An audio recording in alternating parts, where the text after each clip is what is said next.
Сега да влезем малко в съседната гора.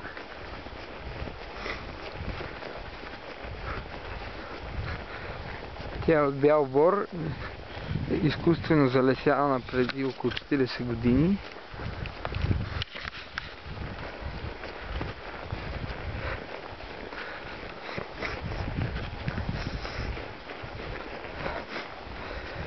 Изложението на нивата е южно. Когато напече сняг, се задържа сравнително трудно. Тук е малко препятствия.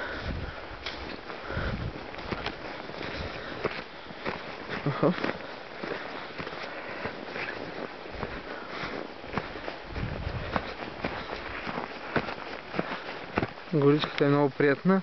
Боровата гора съдържа летливи вещества, които убиват микробите и затова се счита за много полезна. И бавно санаториумите ги правят в Борова гора. Въздухът е естествено пречистен.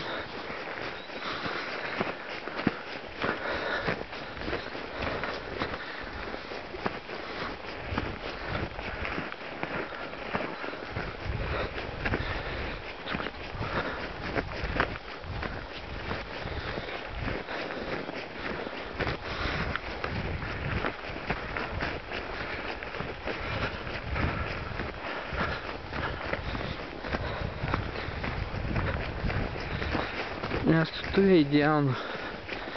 Ето ги тук новите къщи.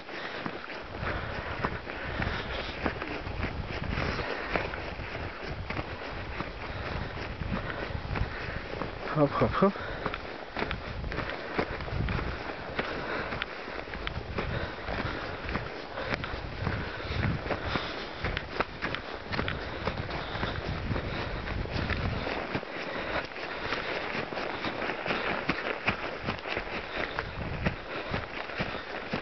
Наследи от някакви животни.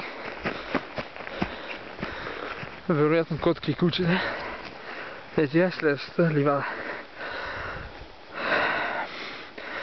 Сега там отгоре се виждат платата, нали, заоблените, с точно над Сентерийски езера.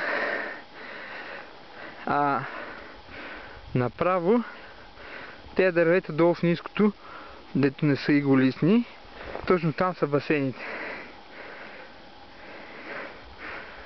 Вдясно на басейните на Белчин бани, те са 3 големи комплекса и една стара баня, 4.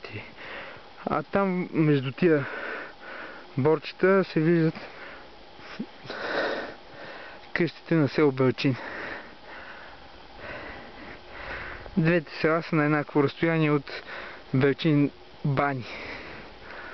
Сега се разходим малко нагоре.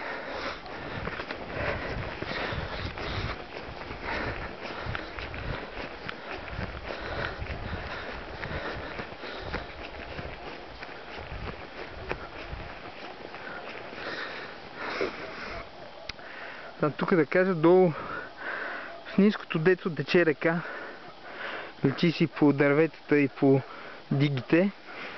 Това е река Палкария, най-големия приток на река Искър в тая част. Тя извира от Витоша и тече до тук и продължава към язовир Искър. Сравнително голяма река, има риба и така нататък.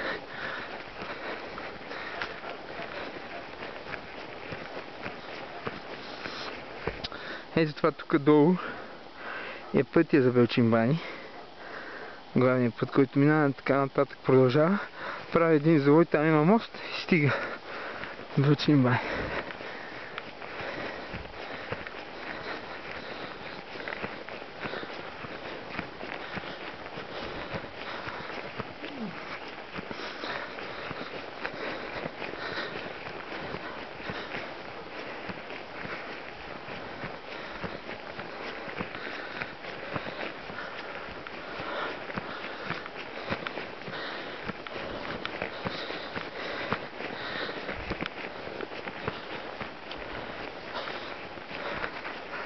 Нагоре между тези дървета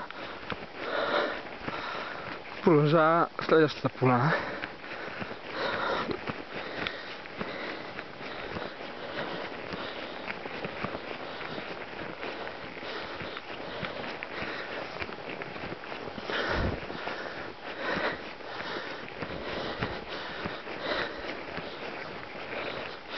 Много приятен терен за спускане с колело или за разходки.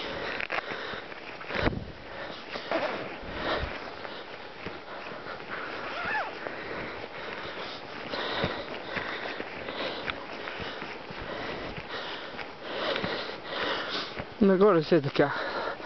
Горичка поляна, горичка поляна. Аз ще завия надясно да излеземе в горната част на поляната.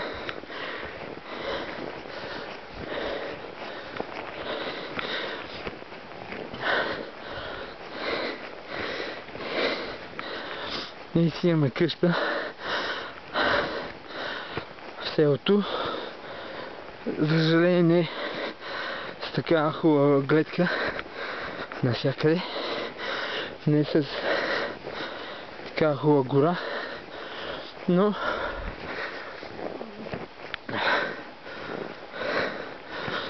повече на този етап къщи ни трябват. Една в Самоков, една тук и на София и вече много ще стане, нека някой друг си направи.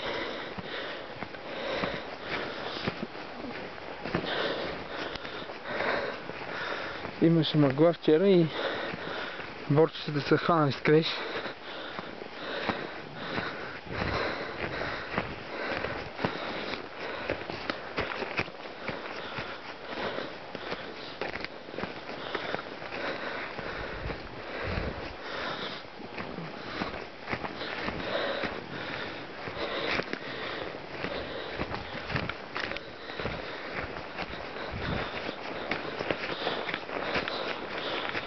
Хоп.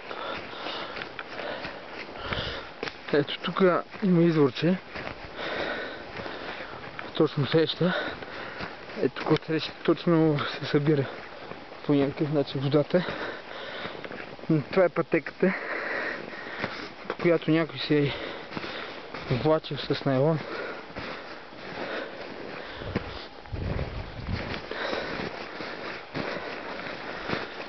През лятото тук има много диви ягоди.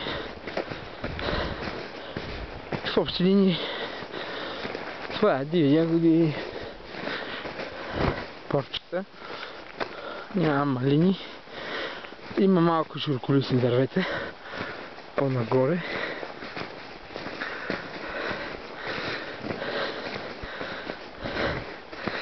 Важното е също така, че тук тази нива ни вляхме на нея. Няма вода, която тече през нея. От тук тръгва едно дере към реката и от тук тръгва друго. И тя остава като един остров. За намокрие не може да става.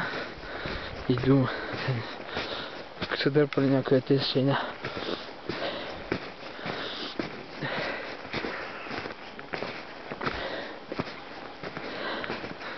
И отново излязохме на поляната.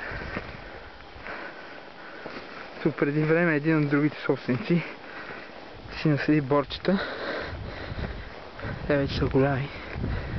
Сравнително. Че растат бавно. Това е едно прекрасно място. Отсреща в ниското има един малък, ние му викаме връх Царевица, но то не е никакъв връх. В средата на полето малко се издига.